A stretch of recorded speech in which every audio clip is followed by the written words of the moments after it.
ladies in the middle. Checks back against Carter and scores. That is atypical for the Amina Margot.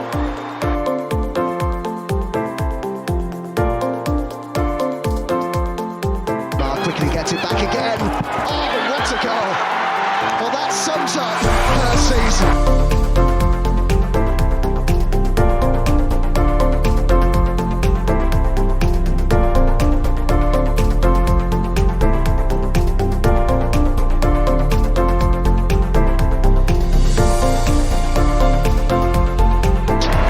The Gunners are WSL champions.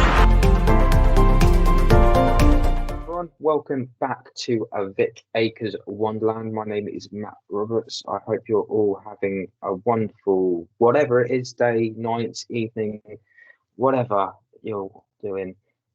I hope it's a wonderful one. If just a quick notice before we begin and say hello to everyone. Unfortunately, you might hear some noise. That is a lot of fireworks because someone thought it was a fantastic idea to celebrate a draw at the weekend. And yes, even though I live nowhere near Manchester, the United fans follow me about everywhere. So, yes, apologising as much for that. Just a little bit of a wink for that one. It's actually that bonfire night, so everyone's celebrating with the fireworks. But in the meantime, Adam, how are you? Thanks, Matt. Yeah, good to catch up and chat on this one. Not so many fireworks where I am. Calling from a new place today. I was in Stoke last week. I'm in Crewe this week, a bit further up the M6. At a time to sort of mull over what happened over the weekend at the LSV. Despite the result, I do believe there are positives, but we didn't get the result we wanted, and I think that warrants picking apart. So looking forward to hopefully doing that in the next few minutes. Well, just before we begin, let's begin with some Lioness news of sorts. So for those that might not be aware that the England amputee team have just formed, they have got a World Cup that is currently ongoing. They did have their second game today. Unfortunately, wasn't able to find out what the result was. It might be ongoing at the moment as we are podcasting. But in their first game against Peru, they won 6-0. And 4 goals came from Annabelle Kiki. So huge congratulations to the England amputees. That's the England amputee women. They were informed a couple of months ago. Had a couple of friendly games against some really high-profile sides. And yeah, it was really nice to see that happen. But more often than not, let's also talk about the under-17s who got to the semi-finals, lost to Spain, had the playoff place for that bronze, and unfortunately they missed out. They lost 3-0 to the US. However, it is a huge step for the Lionesses. This is the best finish in a World Cup for a while. The last time that they finished, I think they only got to the quarter-final. And if you look back at that team has plenty of famous faces in it that are now Stella stays in the senior team. So hopefully we might be seeing a few of those coming through in the next couple of years.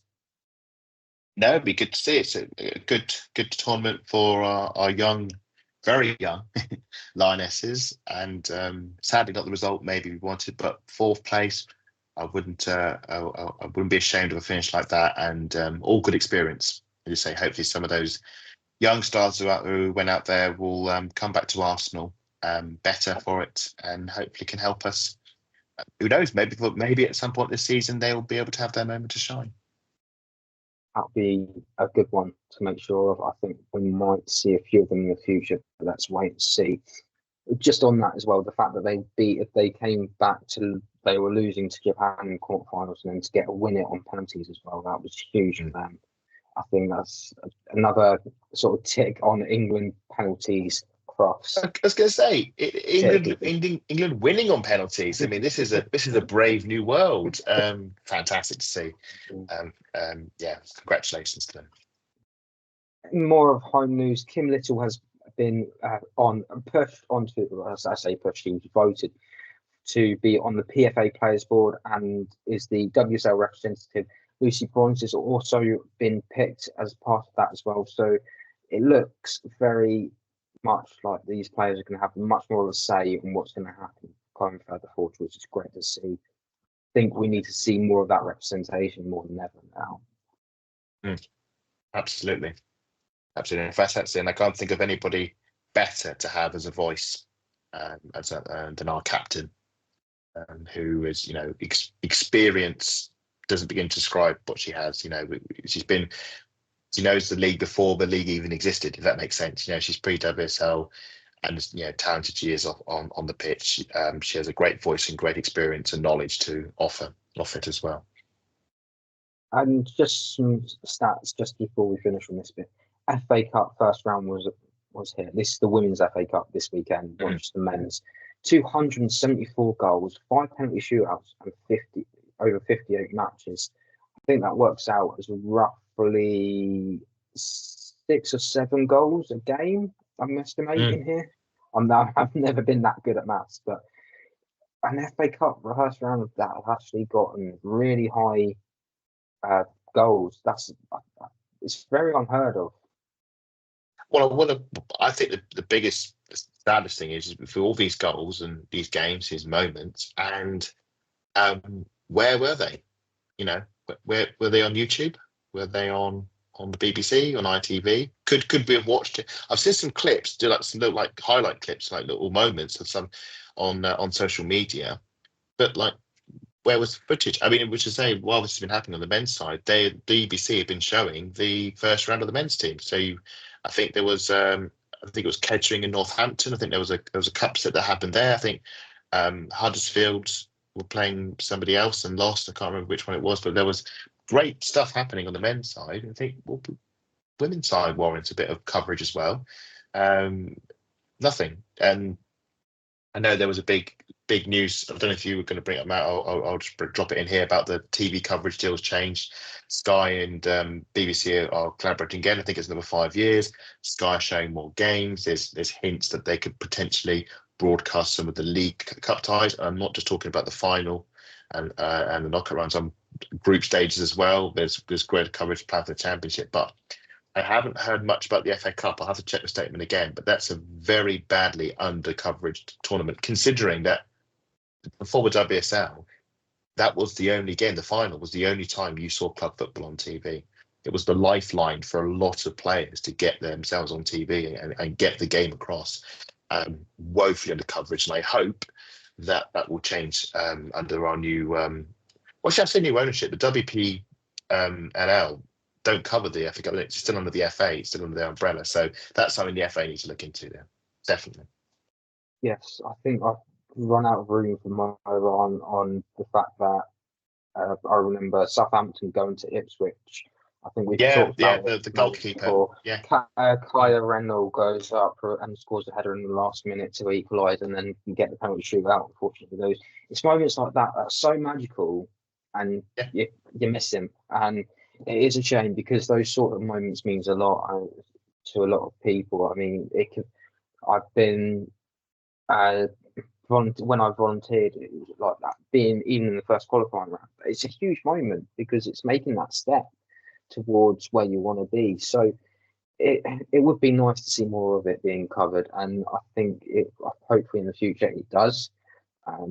Hopefully, I would like to see it happen in the next couple of years. I don't want to be, say, in 2030 and we're still in the boat of, oh, by the way, it's the first round, but there's no coverage.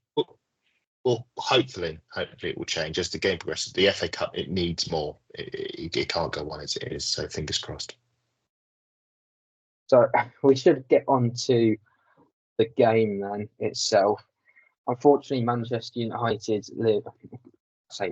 they are in Leigh Sports Village. Adam, how did you find the stadium?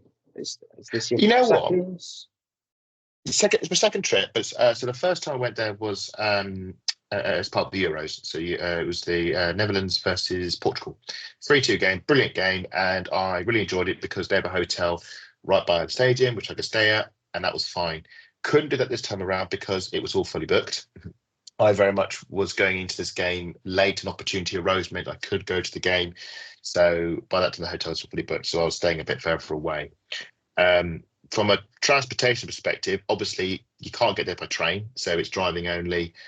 There's a lot of parking there, we should say, and I was able to get a space, although I got there 3 hours early. And it turns out actually that is the wisest thing to do if you're going to go to LSV, because if you get there any later, you're not going to get a space. So it is what it is.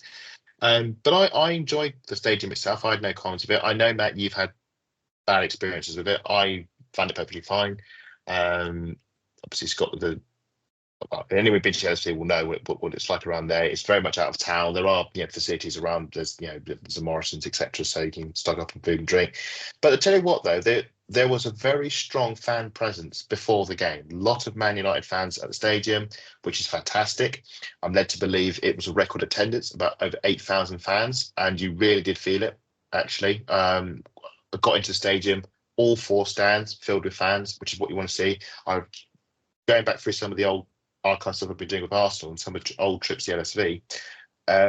There's stands that are empty. I remember the game when I think DVD scored the late winner. I think the whole stand was empty. All 4 stands filled with fans singing, which is fantastic. If I'm brutally honest, the Man United songbook was limited to comparisons of Russo to a long, thin reptilian creature, shall we say? Whereas we offered a bit more variance to our chanting. But it was good. Honestly, I really enjoyed it. I had quite a decent seat, and but it's LSV, it's Man United away, and it's not a ground uncomfortable for us playing in. We haven't won this since 2021, and our form going to this game, okay, we'd won 2 games, but let's look at the season as a whole. We've had a very disappointing start, to the extent that we have lost our manager. By comparison, Man United are unbeaten and have won, I think it's like 3 out of 4 or 4 out of 5, I think, league games. Obviously, they didn't have to play Chelsea, but they've played Everton, Spurs, and I want to say West Ham United, I think. And then they drew against Brighton. Yeah, so that's the only points they've dropped in the league.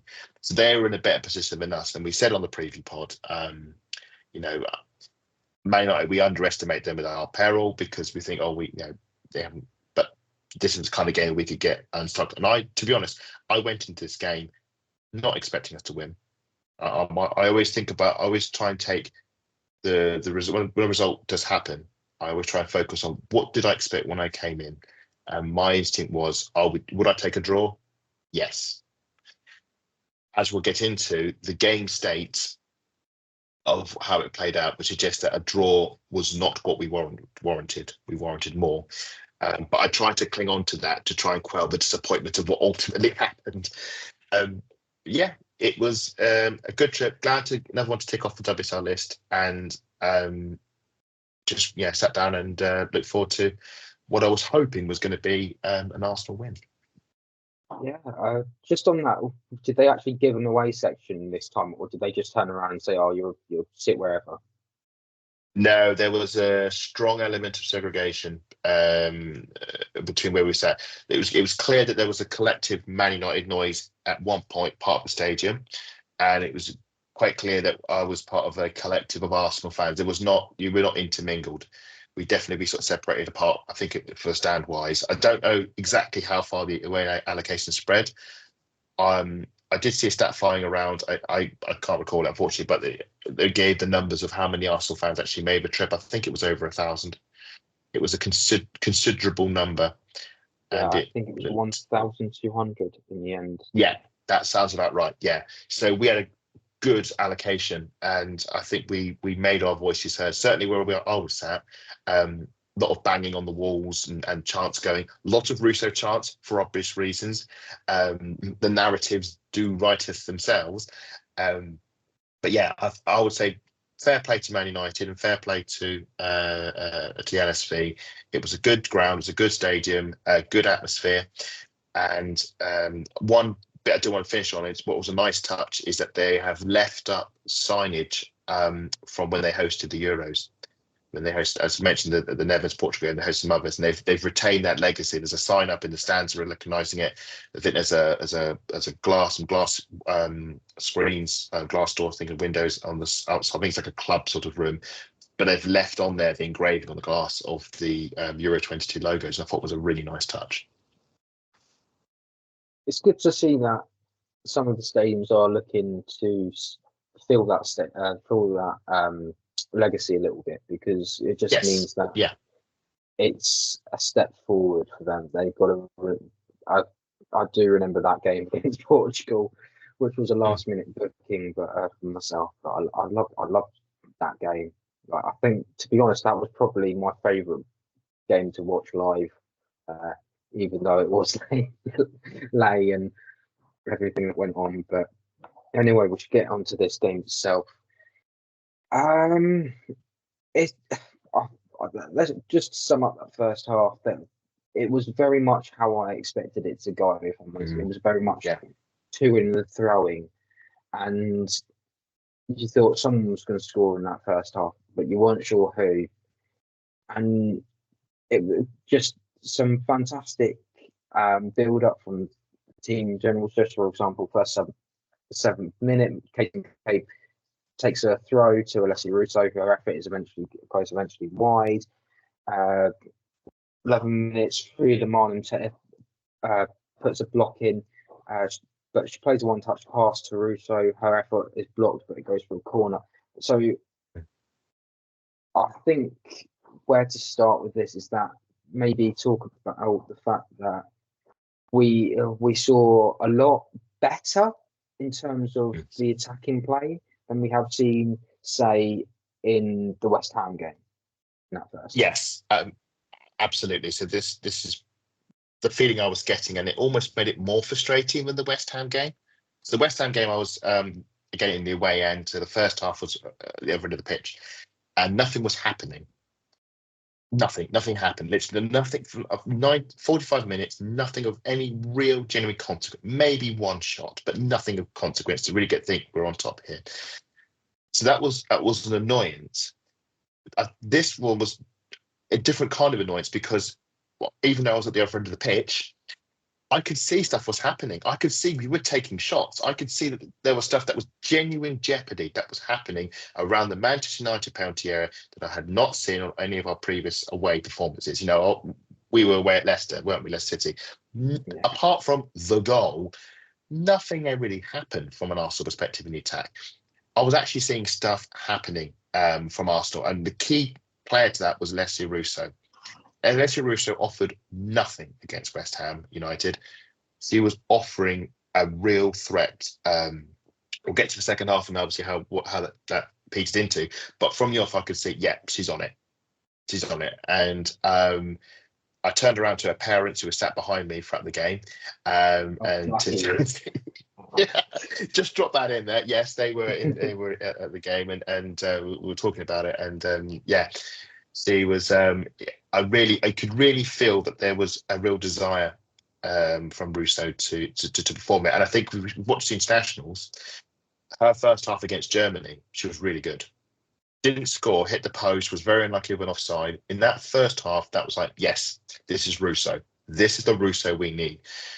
Obviously, the game went its way, and we didn't win that game, and Russo got subbed off, and I think disappeared in that second half. But that first half was Russo, and we haven't seen that at all this season. And in this game at the LSV, that was the Russo we've been looking for, that we've been praying for, and we need, because we just haven't had the goals. And the frustration, as I'm getting to, is we were having these moments and we still weren't scoring. And I'm thinking, come on, this is ridiculous. We're getting really good chance. I think there was one that went wide. There was one that went, you mentioned, deflected over the bar. There were other chances of the ball was pinging around the penalty area. They were getting the blocks in. The ball just wasn't bouncing our way. And I was thinking, come on, this is ridiculous. I've watched us come into the LSV in better shape and play worse than how we're playing at the moment. That being said, Man United did have a few moments at our end, so there was a bit of a worry. They're getting down the width, getting the crosses in. But I think there was one moment, I think there was a header that DVD saved pretty comfortably. It was straight at her. It was a routine save. I felt at half-time, 50-50. We've had some good chances, not taken them. Man United had some raids in our half. It's what I expected. Cagey, tight. We know our attack isn't fully functioning, which we're not fluid, we're not on form. We're trying to get that going. Clearly, the whole much was made of our pre-season, and the whole thing pre-season. Good thing about pre-season is getting your team up to speed, fit and firing, raring to go. It doesn't look like it's had any positive impact. Maybe it helped us get through those Champions League qualifiers, but it's not helped us this season because what should have been built up and created pre-season just hasn't played out. Now, obviously, the manager has paid for that failure with his job, and we're in the situation we are now. But it does feel like we are trying to build a ship whilst it's in midair at the moment, or an airship. I've got my analogy completely confused here.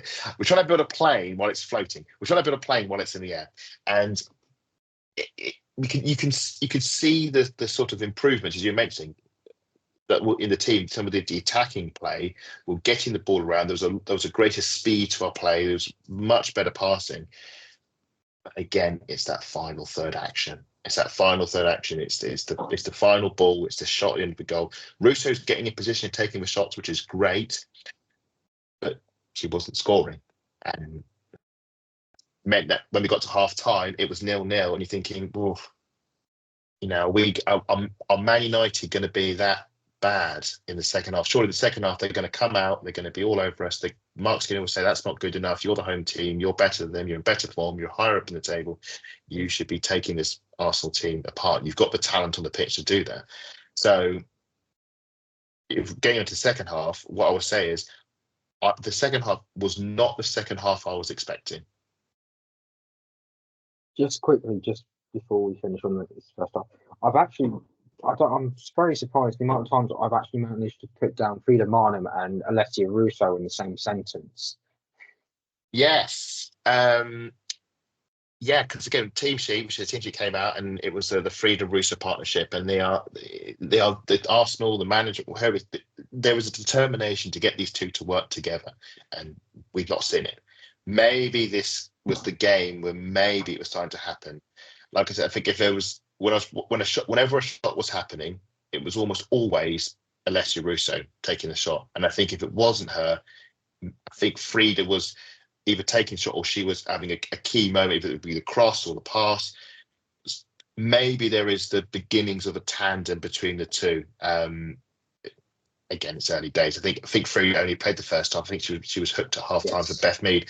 So whatever positives you might try and gain from that, we didn't see it in the second half. But maybe it will work. I remain unconvinced. The previous evidence would suggest no, but we'll see.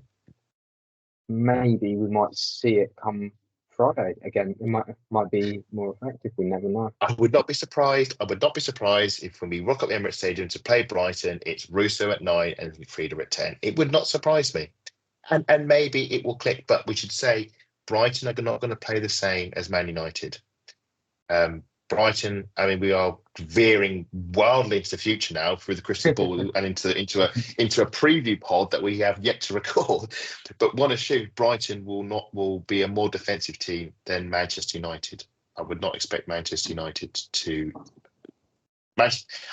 Brighton to offer maybe the same space and opportunities that Russo was given on the day. We shall wait and see. As you mentioned, Beth Mead comes on for Frida, then Harton Morning. Just on that, it's a bit odd to take your attacker in the midfielder off, bring on a winger. So is your thinking that Mariona's gone into the 10? Yeah, so that's exactly what it was. And this is the sort of surprise because when we played West Ham United, there was a whole raft of substitutions. And I think the end game of that substitution was that Mariona was in the 10. And see what happened. We won 2-0, so it was all great. And I think I wasn't convinced originally with the move to 10, but I think it is starting to bear fruit. And I think it is something worth persevering with because Rosa, as much as we love Rosa Kafaji, and I wanted to play her every game, I'd love to see her more games. I think she has that creativity, and I think she warrants playing more. This might not have been the game for her to start, because I don't think she's at the level needed. I think a player like Mariona, this was a game to play Mariona at 10. And I think it was a wise move from Rene to recognise that, take Frida off, Mariona, move Mariona to 10, and put Beth Mead on the flank. And for me, that worked.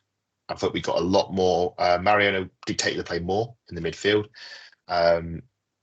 And from then on, I mean, I'll let you take the lead in it, but like I said, I was very surprised with, I mean, maybe sub, how the second half played out, because it was not how I was expecting. Certainly the first 20, 30 minutes was not how I was expecting the second half to play out. Just speaking of those first 20 minutes, I was again surprised Leigh Volti's taking shots again. I know. He's got the goal scoring bug. Yeah, I was a bit of a surprise with Leigh Volti's having shots everywhere. So just for example, 54th minute, she goes has a shot. Unfortunately, goes wide, but also as it's going wide, it clips the outside of the post. Bit unfortunate, but it's nice to see that players are taking responsibility a little bit more in these areas and actually going, you know what, I'll have a go. Yes, I'll be brutally honest. I didn't realise it hit the post. It's I only recently watched the game back and seen it grips the outside of the post and goes, well, I thought it just gone wide. But yes, it is a bit of a rarity seeing Leigh Volti take shots. But I think after her goal scoring exploits against Vic Akers, she's maybe got a taste for it. Yeah, that second half, and this is the thing, it was, as you were saying, people taking responsibility. Too many times it's been passing up. People saying, no, I'm taking that shot. Russo was doing that a lot. There was a lot of moments where he's like, no, just shoot on sight, turn and shoot, just head. The main focus is get that ball in the net. And I would rather someone do that, take a shot, and go wide or hit a defender, keeper saves it, fine. I'd rather you do that than put your foot on the ball, stop, and then pass the ball to somebody else and not take responsibility for your actions and take responsibility of the moment. And I felt it was great to see the likes of Leigh Volti on the edge of the box taking the shot on, because that was the best thing to do in that moment. It was just take the shot. Very unlucky he didn't go in. Russo again, lots of efforts. So guys were saying the main thing is I've never seen us that's this dominant. Just absolute, I would say, boot on the throat of Man United. I could not understand just how poor Manchester United were. And I say this not as like an Arsenal fan looking to score cheap points. From a footballing perspective, I expected so much more from them, from a team that was, unbeaten going into this game. But I think we now have to caveat that the nature of your position maybe helped in the fact that they were unbeaten, considering also that the Chelsea game they should have played in this run was taken off them because of the Champions League scheduling issue. So they've had a very, very soft, very easy run. And I think this game showed where they actually are at the moment, because in that second half, for about the first 20, 30 minutes, they had nothing. We boxed them in, we hemmed them in, we were passing around them, we were moving the ball around them. It was great because it was at our end of the pitch and we were seeing more of the ball. The ball was hardly ever at DVD. I think the closest it got to their goal is when it got back to the halfway line and we controlled one of their clearances and then built the next attack. And it was attack after attack after attack. Again, the problem was we weren't scoring from a lot of these opportunities, but it really pleased me to see this level of controlled presence in the opposition half. And to compare this, Jonas' last game against Chelsea, we had a lot of controlled presence in the opposition box, in the opposition half, should I say, or even the box itself, but in the opposition half. We were 2-1 down, but we had the majority of the ball we had in the Chelsea half because we're chasing the equaliser. I never thought we would equalise. I never thought we would score in the second half. I had no confidence in the way we were playing around Chelsea, because Chelsea were comfortably set in a defensive shape and we looked out of ideas. We became very repetitive. We became very predictable. There was nothing in that second half against Chelsea that made me think we're going to pull an equaliser out the hat. In this game, I felt there's a goal. There has to be a goal. what Russo is doing at the moment with around the box, she has to score a goal because she's doing everything right. She's doing all the right things. The ball just hasn't gone in the net. Either it's been deflected or it's become wide. It's a miscue, a goalkeeper save. But she's doing the right things in the opposition penalty area. We are creating good chances, not genuinely good, clear-cut chances. They are coming, and the goal is coming. And I don't think I've seen that away from home this season. And especially at the level, and I know I said Man United poor. Man United are a good team, even if on the day in that second half, the start of the second half, they were just they were a non-entity. You knew they were a non-entity because the likes of Ella Toon and Liz Turland got substituted, just didn't do anything. So my feeling was we've got to make this dominance count. We've got to make this strong spell of pressure count. We didn't make it count in the first half when we had our chances. We've got to make this count. And thankfully we did. I think it was 66 minutes, I believe it was, Matt, when the pressure finally told. Close. It was the 63rd minute, and it's Alessia 63rd minute. Yeah.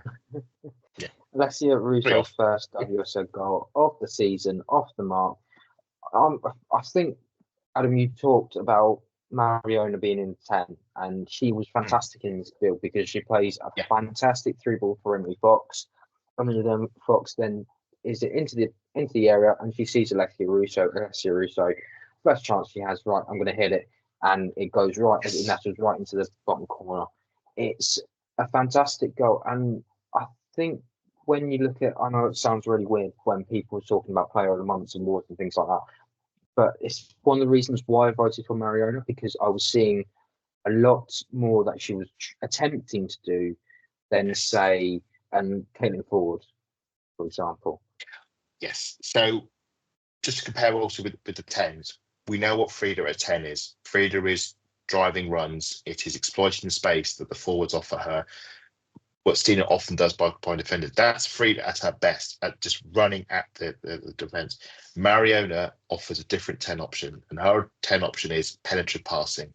It's finding that pass through the defence. It's a really good run from Emily Fox. We know she likes to come inside, and she underlaps Beth Mead in this instance. She makes that Beth Mead goes wide, Fox comes inside. Really good pass. Fox, I don't know, is it a first time or second touch? Gets the ball quickly to Russo's foot. There was a moment in the second half, it stood with me in the game, when Kim Little gets to the byline, and you're thinking, right, you've got to find some of your pass. You got to the byline, you're in the prime position, you cut it back, ball hits the first defender, the move ends. It's a constant frustration that the balls we're playing in the box, the crosses, not hitting us, not finding its target. It's hitting the first defender. It's easily blocked. It's easily cleared, like that Kim Little one was. In this instance of Emily Fox, she finds the player. It's really good play. It's a really good pass, and Russo doesn't think on it. Doesn't take a touch control. It's first time. As I say, the goal doesn't move. It's the old cliche. The goal doesn't move. She knows where the goal is, and she said, "Right, I'm going to place it where it's going to be beyond the dive of the keeper." Really good finish. The narrative has been fulfilled. So us in the away end are absolutely rolling in it. It's absolutely brilliant. Celebrations of the fact that A, we've scored, and B, it's Russo, first goal of the season, and C, it's Russo against Man United. It's all stacking up. I think last season it became such a big thing having Man United away early on in the season, Russo coming back to the LSV so quickly.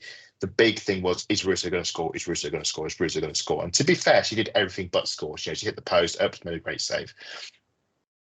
I'm glad she has now finally got this comeback goal, because now we don't talk about it anymore. A bit like how Viv scored against us at Emirates Stadium. The big talk was, is Viv going to score? Is Viv going to score against Arsenal? Is Viv going to score against Arsenal? Of course she did. She's Viv. So I'm very glad for Russo that not only is it her first league goal of the season, it's also just fulfilled this little narrative arc that exists, because it has to, because of the nature of the signing and the politics around it. And yes, we were winning 1-0. Now, 30 minutes to go. We've got the lead, that our dominance is warranted. What Arsenal had to do at this point is kick on. You have the lead. You have to double it. You have to give yourself that insurance policy, because I'm as bad as Man United are, they have the players on the pitch and on the bench that they can score.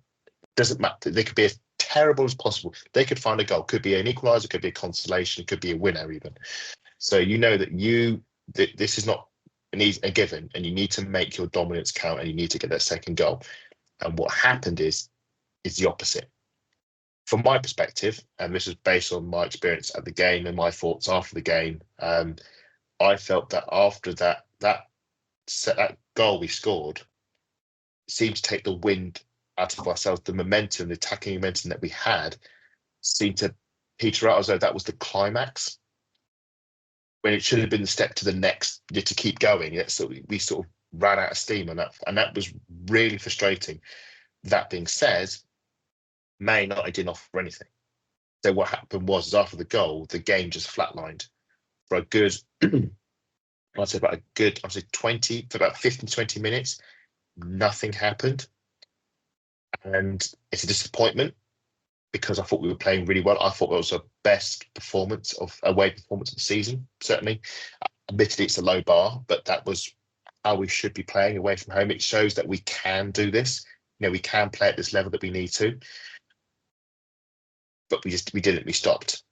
And the game for about 10, 15 or 15, 20 minutes, because there was some substitutions that happened, which I'm pretty sure you're going to get to. Up until that point, it just stopped. And at that point, you start looking at the clock, which you can't do because there is no clock at LSV. So you're having to look at your watch, and you're having to calculate the time, thinking, well, how long have we got? Because if it stays like this, we're fine. But the game state can't change. It has to either stay like this. If we're not going to score, we have to stay like this. Otherwise, we're going to be in trouble. It did feel like that. Just quickly, before we go a bit further, 79 minutes. Jada Riviere, I don't know why she decides to push Leah Williamson into. I heard about this. There's a clip going around. She shoves her into the advertising boards. She shoves her down onto the floor near where the coaching staff, the Arsenal away staff are. I say away, I mean the away end of the dugout. She just shoves her to the floor. I think it was over. I think it was meant to be like a ball was in the air, so she's pushed it or whatever. It's just, I don't know what was going on, but I think there seems to be, with the clip that went round and everything, that it's been a bit exaggerated. It does happen. I mean, look at what happened to Laura Weinreuter a couple of years ago. She was pushed into the hoardings, and then it happened again when she was with Austria. It does happen, but it's just on those sort of surfaces, because it's concrete. It's not an Astro. You're not the Emirates. It's not Astro, or say, well, even if let's say at Meadow Park as well, you have the grass, but after the grass you have the boards, and after the boards you have concrete. It looks bad on the replay. I try not to get drawn into it, because people start, saying, "Oh, if X player did this, if Y player did this." It was a bizarre decision to do that. I can understand a shoulder barge, but it seemed a bit excessive. I think the main thing is that I think Leah Williamson it was who went over, wasn't it? She was ultimately okay. In fact, I should just, as we talk about Leah Williamson, she didn't have a great international break, and she hadn't had a great time with Arsenal before the international break. I felt this was much, much better from that. I thought she had a really good game at centre-back. I thought she was much closer to the Leah we know. I think she played the 90 minutes in the end, alongside Steph Catley, which is interesting. Steph Catley at left centre-back. Maybe that's the way we're going now. It's a bit unfortunate, like Adina, because I thought she made a great start for the season, but hats off to Leah Williamson. And my feeling is we looked okay defensively enough, and I think when the moments happened, they looked good. But there weren't that many. So the Man United moments of threat, especially in the first half, were few, but we seemed to deal with them. I'm not sure how. So that's why I kind of sort of in the two halves of we looked like we were defending well, but I wasn't confident with our defending because of what's happened in previous games, especially against the likes of Chelsea and Bayern Munich. That still wrangles. As it turns out, there were reasons to be concerned, as we'll get to. Yeah. Before we talk about the United equaliser, I think we have to talk about the fact that Kimmy Little was. She's not very small, but she was picking up some of the tallest Manchester United players, and she was being outmuscled. Now, Right. this Yes. is a concern for me, not only from goalkeeping perspective. If I'm the set piece coach, I'm telling you to mark a player your size. So Alessia Russo goes and marks someone like a Millie Turner. You don't have a Kim Little marking a Melvin Mallard, because height-wise, it's not going to work. Find someone. So what I would be saying to them is, whoever marking who, make sure you are, first of all, set similar sizes. If there's only like a foot in it, that doesn't matter, because you're still going to challenge and it's going to be a 50-50. But my main issue is when a player of my size, again, we could bring this back. I'm 5'5", and say going against you, Adam, the 6 foot. I'm not getting that ball. I'm never getting that ball. So I don't understand why. If that's the situation, either turn around to someone, whoever's on the post. I think it was Leah was on the post. Yeah. Okay. Yeah, just say to Leah, swap over and go from there. This is the bit I wanted to get to. So we should say 5 minutes before this corner situation happens, there are rough substitutions which change the game for both teams in different ways. Firstly, we take René takes Russo off and brings Stina on. Now, in isolation, I think, I can understand that. Like swap, you're coming into the last few minutes of the game. Man United are going to come at you more. Stina was a good option on the counter, the way she plays. I get that. It was the wrong decision. It was the wrong decision. You could bring Stina on, but you shouldn't have taken Russo off, because Russo was on form. She was having the best game of the season. The defense couldn't handle her, and she gave us the attacking platform that we needed. Russo should have stayed on the pitch. I can understand why René would have made a sub, and as a manager, I would probably have made attempt to make a similar sub myself, thinking take Russo off, rest her legs, keep her for Brighton. She had a good game. She got a rousing reception with the fans, which is nice. But that meant that we lost impetus and attack. We lost our attacking platform, and that gave Man United a chance to get back into the game. Man United bring on Rachel Williams, and I think they also brought on Melvin Mallard as well, either at the same time or earlier. So obviously Mallard gets the goal, Williams gets the assist. Rachel Williams, I think I heard a stat going around that she is on the Man United team. She's the player that's scored the most goals against us in that team, albeit not for Man United. She's a veteran striker, very experienced and very talented and very underrated. And she's become a bit of to use a Man Unitedism, she's a bit of an Ole Gunnar Solskjaer. She's very much a super sub striker, and so when she comes off the bench and you're losing, and you're losing, that's the one I think, that's the one that's going to change the game. Now, I said about Leah Williams having a good game, and she did, and I'm not blaming her for this goal, but it feeds into my feeling that we've got really good defenders. Blarkadina, Leah Williamson, Lotte Moy. I thought Steph Catley had a decent game at centre back. We've got really good individual defenders, but I am not convinced at the moment we are a cohesive defensive unit. That's my feeling at the moment. I need probably to watch a bit more to confirm, but that's the feeling I got coming away from the game, is that I'm not convinced as a unit that we are defensively secure, that we are good individually defensive in the moments, maybe in the 1-2-1s.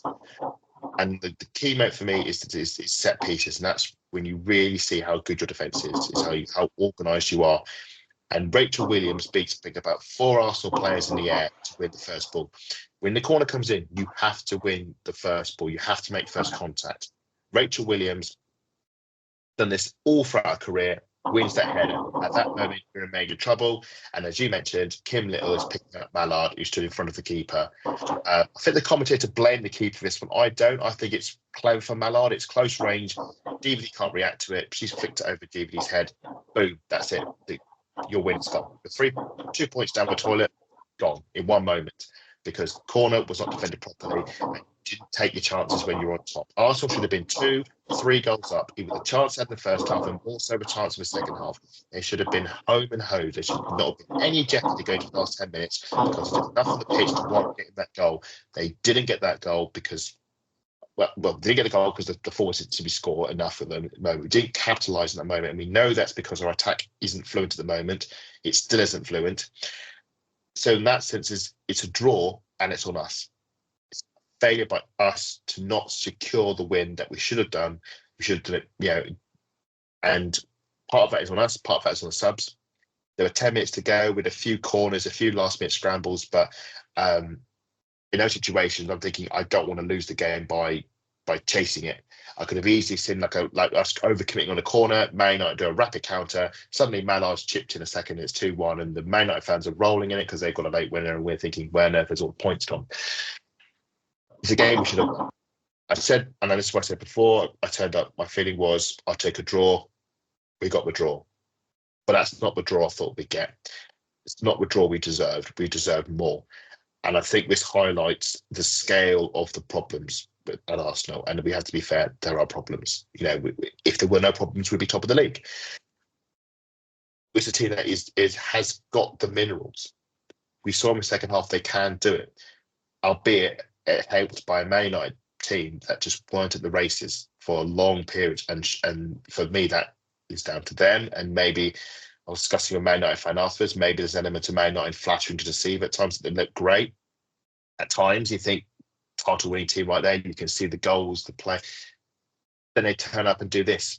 And when it's on them thinking, well, this is your moment to prove you could. If Man United had won the weekend, they would have kicked Arsenal out of the whole entire season. That's pretty much it. Like, that's 2 defeats, too many points dropped in the draws.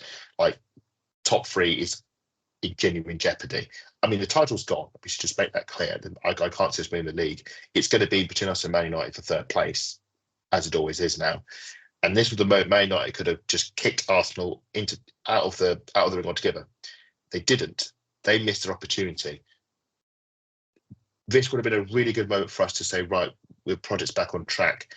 And I think it's not. We know it's not. We know there are problems with the team, and I think that equaliser reaffirmed where our position is now. False hope, maybe not quite the right word, but I think it reflects the problems that still persist in the team and need remedying, because I don't think they're going to be fixed. It would have been wrong if Rene had come in and we'd gone on a 3-4-5 game winning run and suddenly everything looked fine again, because that, for me, I would have been aghast if that had been the case, because that would raise serious questions of the team. It's where we are at the moment, sadly, and it's 2 points dropped. It's best away performance of the season. Didn't get the win we warranted, and it's a missed opportunity to get a win at the LSV. We have to wait till next season for our attempt to get our first league double over Man United. As I said at the start, there are positives. There are positives to be had. There are, with Mario at 10, Russo getting a goal, great play by Fox on the wing, lots better creativity, better domination of the opposition. Again, I say this, Man United are not going. We're not a team that looking to defend deep. We just force that upon them. When we go against the low blocks, that's a different question altogether, and that's we'll see how we cope with that. I was happy with how we played, but nowhere near happy with the result, and that's the ultimate disappointment coming back down the M6 afterwards. You've raised some really good points. I think you're right. This has been the best away game of the season, should I say? Because against Leicester, it was a very lackluster, shall we say, with how it went. Yeah. West Ham just about beating with a 2-0. I mean, it's great to get some memories on there, like Rose's first. It seems to be not almost every away game this season has had a first for whatever reason. So I think that's a first since Giannis's first season. I'm sorry, I'm having to fight fireworks at the moment. First season since Giannis's first season. I think this is the first time we've had like a first in every away game. So I think it was the first time Alessia Russo's assisted Frida Marnham for a goal. against Leicester. If we're going down that sort of avenue, yes. I mean, it was we saw how it all panned out. Sadly, in Jonas' first season, he won at the LSV 2-0, and sadly we weren't able to replicate that. It was a real shame. It would have been great to have been able to replicate that, but I think this proves that Renee is not going to be the manager come post November. For those that are wondering, so she's got 5 games. This is the first of the 5 games before the next break. So I think I'm planning to bring the manager in after that. That's what the noise is at the moment. This isn't to discredit Renee. I think she's done a good job in the position to be thrown in its position. Sort of out of nowhere, really. With Jonas resigning. I think she's done a very credible job. She is popular with the fans, and that is very hard. It's very hard currency to get hold of, because I was talking to someone else about the game. Jonas was not a popular manager. I don't think he ever, and that's not saying anything bad. I don't think he ever won the hearts of the fan base. The fans liked him because he got results. When he was getting results, then the fans liked him. I don't think they liked him just as a person. I don't think there ever was that positivity too. I would say the fans like Renee, regardless of what's happening on the pitch. I think she has a lot of credit in the bank. I think that they have taken to her more than they took to Jonas, and that's good. But results ultimately matter is what's on the pitch. I think she's done some good stuff to get the team through what's going to be quite a turbulent few games. But there's some very tricky games on the horizon. We've got Juventus home and away coming up. We've got Brighton. We've got Spurs away. So it's that's a tough game for her to get through. She's got a result out of it. I would say part of the reason they get all 3 is on her. See how she does in these other games. I don't think she's done a terrible job, but I would not expect her to be the full-time manager. But again, I would expect her to be a full-time manager at another club soon, because I think she's going to be a good manager, and I could see another Derbyshire club picking her up if, let's say, a new manager comes in and they decide they don't want Renee at the club because they want to bring their own staff in. I could easily see Renee at another club in the Derby South, because I think she has the capabilities to do a decent job. Just on Jonas, I actually really enjoyed the opportunities that he was giving to fans. He was giving out photos, he was talking to fans.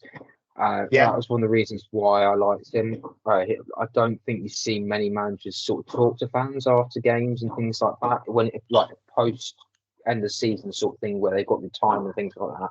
I would stand by one of my favourites was times was talking to him post West Ham after that first season and not getting himself. I think he did a lot to try and charm the fan base. He always spoke positively with Arsenal fans in press conferences and interviews.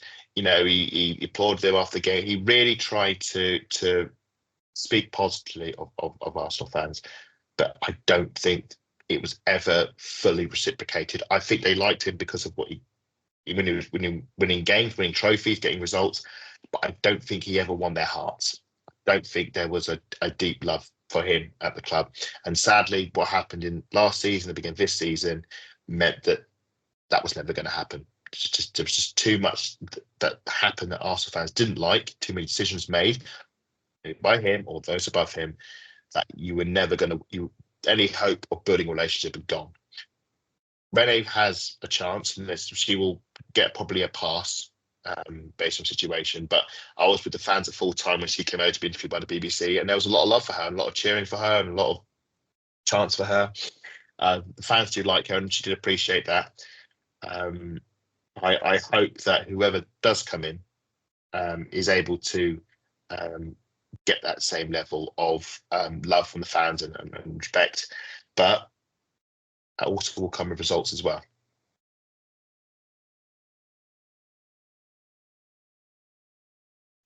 So that is all from this game.